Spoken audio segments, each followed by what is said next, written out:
আমাদের এই ইফতারটা আমরা 4 নম্বর ওয়ার্ডের পক্ষ থেকে আমরা সবাইকে নিয়ে এই ইফতারটা প্রত্যেক বছরে করি, এবছরে করছি ব্যতিক্রম নয়। আজকে এই ইফতার হলো, এই ইফতারে সম্প্রীতির বার্তা প্রত্যেকবারই থাকে। এবারে আরো বেশি সংখ্যক মানুষ জাতি ধর্মে নির্বিশেষে উপস্থিত হয়েছেন।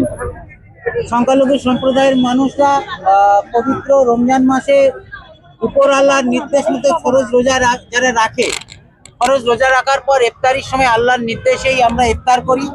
সেই ইফতারের মুহূর্তে আজকে অন্য ধর্মের মানুষেরা সামিল হয়ে দোয়া প্রার্থনায় সামিল হয়ে অংশীদার হলেন, একে অপরকে সহযোগিতার হাত বাড়িয়ে দিলেন। এটা বাংলার কৃষ্টি সংস্কৃতি পরম্পরা, আর কোনো ধর্মই শেখায় না একে ধর্মকে আঘাত করতে। ইসলাম কোনোদিন অন্য ধর্মকে আঘাত করতে শেখায় না, ভালোবাসতে শেখায়। তেমন ইসলামকেও নিশ্চয়ই অন্য ধর্ম ভালোবাসতে শেখায়, আঘাত করতে শেখায় না।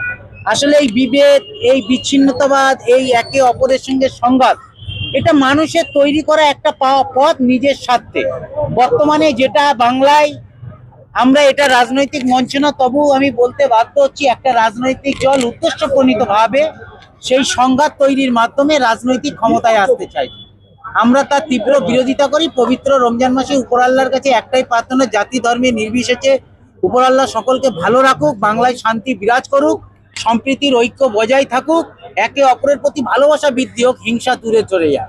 এটাই আমার ইফতারের থেকে আজকে প্রার্থনার। উপর আল্লাহ আমাদের সকলকে 30টা রোজাই যেন হয়, 30টা রোজা রাখার তৌফিক দান করুক, এবং যতটা সম্ভব আমরা যাতে নামাজ পড়তে পারি, মানুষের সাথে প্রাণ খুলে দোয়া করতে পারি।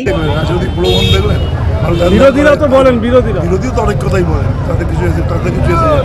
বিরোধীদের কথায় কিছু এসে যায় না, কারণ বিরোধীরা না বুঝে বলেন। বিরোধীদের একটাই কাজ, সম্প্রদায়ের বিরোধিতা। আমাদের হচ্ছে নবীজি আর স্বামীজি, বাজারে রাখবো, ছেড়ে যাবো। ওদের হচ্ছে একটাকে রাখবো, একটাকে ছেড়ে দেবো। এটা হচ্ছে বিষয়। অ্যাকচুয়াল দুজনকেই রাখবেন। ধর্মবিরোধী, ভারতীয় বিরোধী, এটা হচ্ছে RSS এর চরিত্র। RSS-এর বিরুদ্ধে এই লড়াইতে আমরা সকলে মিলে আছি। 26-এ বুঝবে, এমন শিক্ষা দেবো সেটা বুঝবে, মানে বুঝবে। আমাদের নেতা স্লোগান দিয়ে দিয়েছেন যতই করি হামলা, জিতবে আমার মা। শপিং মন্ডল এটা চিরকাল অনেক বছর ধরেই করে আসছেন কাউন্সিলর হিসেবে। এটা আমাদের এই অঞ্চলের রীতি এবং প্রথা। আমাদের এই অঞ্চলে জনপ্রতিনিধিরা দুর্গাপুজো করে, কালী পুজো করে, ঈদ করে, মহরম করে, সবটা করে। সবটা রেখে আমাদের জনপ্রিয়, সেটা আমরা সকলে মিলে আছি।